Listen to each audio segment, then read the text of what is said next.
अरे रवि तुला एक गोष्ट आखिनाली रे अरे केली किती भाई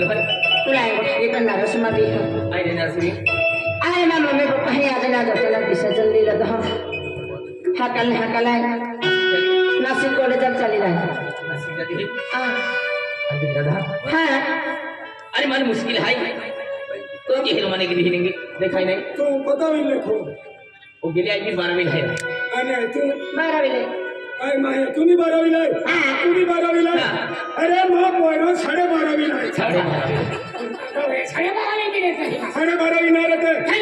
ना रहते अरे भी हम 100 महीने नहीं गया कोता जो 12.5 में कोता दे रहा बस अरे मास्टर तू नहीं दुश्मनानी हाँ अरे रोज की तो के बिन आदत पड़ गेली हाय मन भी मुश्किल गोष्ट आहे अरे वाह मैं तो मम्मी पप्पा काय ते विचारते मेरी अंतर त्या खातो तुम नाकी पड़ जा म्हणते है जाजी पेन मान भी नाही म्हणतो अरे नहीं भेज रहा हूँ अरे हर टाइम में तुला फोन के फोन के दे हाँ अरे कोणी जमनी फिर जाती अरे मत बिल मारो दी फोन के जी अरे फोन के तो गोठे दी हाँ जाओ हाथी चली दादा हाँ bye bye bye bye bye I love you आता काय की यान दयान मालूम पड़ी जाए ने बरोबर आहे तो ये पोरीले वाडी टाकी दी वाटी टाकी दी नाही दादाजी वाटी टाकी दी अति माय का भीनो खनो